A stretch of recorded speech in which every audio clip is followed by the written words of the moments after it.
The coffee machine bubbled quietly. It was the newest model, but so drastically overused by other staff members already that the brown coffee residue already made it appear like it was 20 years old. The sludge it was spitting out was also nowhere near the quality of what it could produce just 2 months ago when it was first installed. The guys at the day shift really were pansies, weren't they? You were the night guard, for God's sake. You were the one supposed to be unsociable, running on nothing but 2 cups of coffee and 4 cigarettes. Though, who were you to talk? You never experienced the day shift, daytime at Freddy's, for you was always out of the perspective of a customer, never from a guard. So maybe it was as annoying after all. You worked at the new PizzaPlex, a recreation of the Fazbear Entertainment Mega PizzaPlex, down to the animatronics and attractions. The ruin, as it was now called, had been abandoned after an earthquake ripped open a huge sinkhole within one of the attractions. The replica PizzaPlex was a hit, however. It kept the 80s neon glam rock aesthetic and heavily invested into even more zany decor and music. Really, they spared no expense. If anything, it felt like a huge financial burden had been taken from Fazbear after the first one quite literally went down the drain. Curious. The human employees of the old PizzaPlex had been relocated to the new PizzaPlex after it finished construction. So for them it was like a little high school reunion. And they seemed quite happy. And you were glad for them. You yourself were a simple night guard, hired after the new PizzaPlex had opened. You weren't an original staff member of the ruin, and maybe that made it difficult for you to relate to the others, as often as you were left out from group activities. Not that you cared, really. You had fun at night, as weird as it sounded. You were given a rather strict schedule to fulfill every night, and once that was over, you were free to do whatever you wanted. Simple stuff like lock up the Glamrocks in their green rooms, send any miscellaneous staff bots to their charging ports, do 3 patrols, each requiring you to visit each attraction.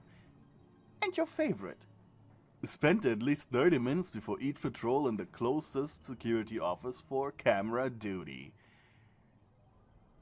Camera duty was basically play on your phone time, or eat lunch, or make coffee, like we're doing right now. You licked your lips. Despite the liquid in the mug looking like black tar, it did smell divine, though your minimum requirements for coffee weren't that high to begin with. You took your mug, a Fazbear novelty mug that, when hot liquids were introduced, changed colors, from Freddy Orange with a blue bolt in the middle to Bonnie Blue with a pink bolt. And the cooler the drink got, the more the Freddy colors returned. It was pretty neat. You sighed before taking a sip, coughing almost immediately. It was too hot, and definitely needed some sugar. But after adding 1 or 2 or 5 cubes of sugar, it was finally drinkable. Out of the coffee drawer, you took one of the coffee biscuits. One of the day guard restocked on a weekly basis.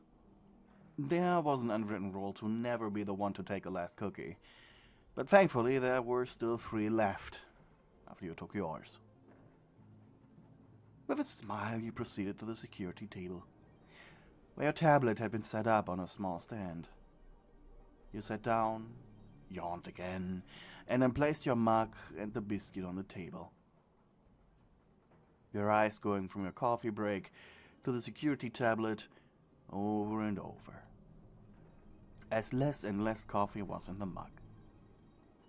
Everything was quiet and empty.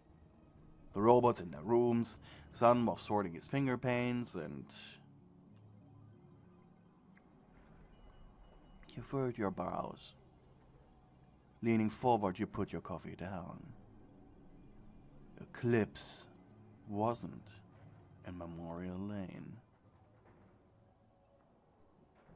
The former daycare attendant had been salvaged from the ruin and was now the centerpiece of Memorial Lane, an attraction close to Rockstar Row which was built to memorialize Fazbear's achievements by displaying relics from the past. Where did the animatronic go? Technically, it wasn't part of your job to search for him. After all, he wasn't a Glamrock and therefore didn't need to be in his green room, but Eclipse, well, he had become your favorite. So you'd feel terrible if he was now completely broke somewhere. You pushed your mug to the side and picked up your tablet, manually going through the camera systems of the new PizzaPlex. Using the movement sensors, you found out that there had been movement activities in the Eastern Arcade. Was Eclipse exploring his new home? Interest awoken, you began more diligently searching, and there he was. And your face turned white. Well, maybe that was an over-exaggeration, but you definitely felt concerned. The ruined animatronic was curled up on the floor in the Eastern Arcade, somewhere on the second level. Crap. You took your mug and finished it in one go before sprinting off. And that's why you were drinking coffee, so you could quickly reply to any action. You stopped in front of the Eastern Arcade elevator, going straight for the second floor. The arcade was quite dark. In the old PizzaPlex, the DJ Music Man there had his bouncer mode activated through unknown means once, and quite frankly that meant that the warranty had expired. And frankly, that meant that his warranty had expired. And by keeping the entire attraction offline in the dark, at night, well, they hoped that wouldn't happen. After all, the DJ would have no chance of waking up and accidentally turning the bouncer mode on. It was actually quite simple. But because of that, the arcade was also the spookiest place in the Plex. Combined with the stuffy air, you really hated being here. Quietly you walked through the hallways of arcade machines, skee-ball machines, and other things to waste hard-earned money on. Though you did have access to the locker with the master key that activated the test difficulty of these machines. These claw machines did have quite a lot of power in that arm, just not for customers. You pointed your flashlight into the direction of the noise of unmistakable whimpering, and quickly you walked forward, the light shining onto the cowering animatronic. Eclipse was in a sorry state. For what he was needed for in Memorial Lane, he was only cleaned, and truly broken parts had been replaced, but still he was more or less a half-naked endoskeleton with a shattered mask and chest. His red glowing eye looked at you as he came out of his daze. Eclipse? Oh, it's the light. He sounded relieved and lunged forward, gripping your ankles. You almost jumped back. It suddenly got really dark, and then I don't know where I was. This should be my daycare, I think. You furrowed your brows. No, this is the Eastern Arcade. I noticed it's an arcade, just... isn't it the Western Arcade? The new PizzaPlex was an exact copy of the old one, except for everything being mirrored.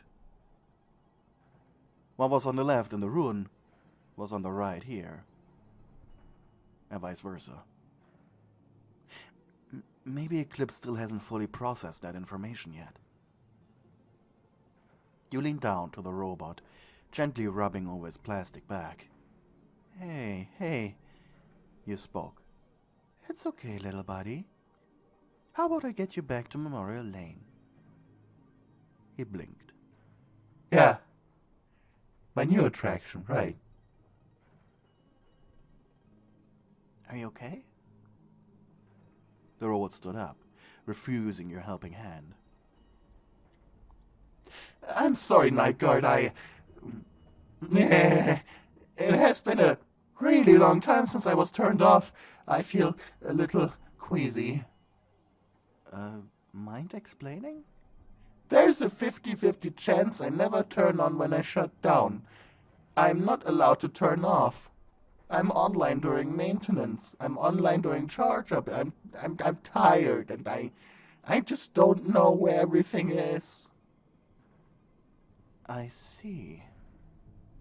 I mean, even parts and services isn't underground anymore. It's above the atrium? Above the stage? You shrugged. They invested a lot into that descending platform, and the customers love it.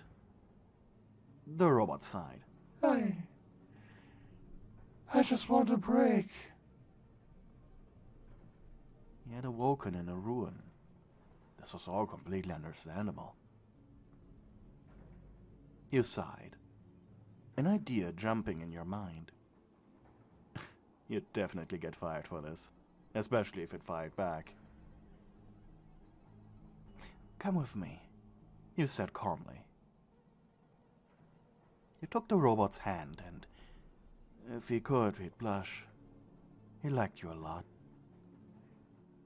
You guided the robot into the aforementioned parts and services, via staircase. The room was warm, tidy, and due to the new PizzaPlex being, well, new, it was still quite clean. A large circle platform was right in the middle, with music instruments and microphones attached to it. The aforementioned descending platform. What are we doing here, Night Guard?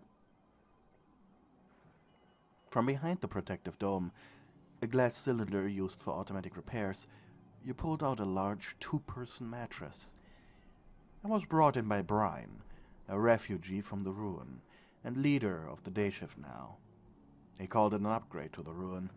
Apparently there he used an air mattress. The thing was a little dirty. It was used by day shift and night shift alike, to smoke weed on and just chill. Out of range of any security cameras. You sat down on the mattress, opening your uniform shirt for comfort before tapping the place next to you. Come on, Eclipse, you said. And slowly, the robot approached, plopping down next to you.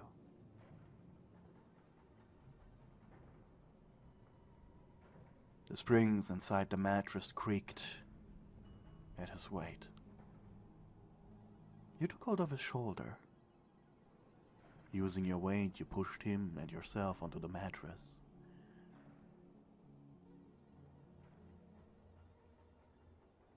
Unintentionally, you cut yourself on one of his sharp edges, but you managed to fully suppress the pain by biting your tongue. Okay, now I'm curious, he said, as he looked right into your eyes. And you smiled, reassuringly. Now, you close your eyes. He understood. What if I don't turn back on anymore? So you realized that, huh? It's okay. We will fix you up. Fix me? Isn't that... aren't I supposed to be broken? He made a sound, sounding like someone clearing their throat. Fine. I trust you, Night Guard. And so, the ruined animatronic nestled up against you, embracing you, before closing his eyes. I love you, Miss Nightguard.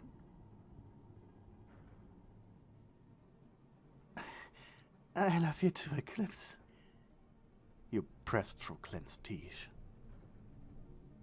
His broken body was uncomfortable, and one of his metal bits was poking into your stomach, but you could handle this. For him. Thank you to the people who are supporting me on Ko-fi.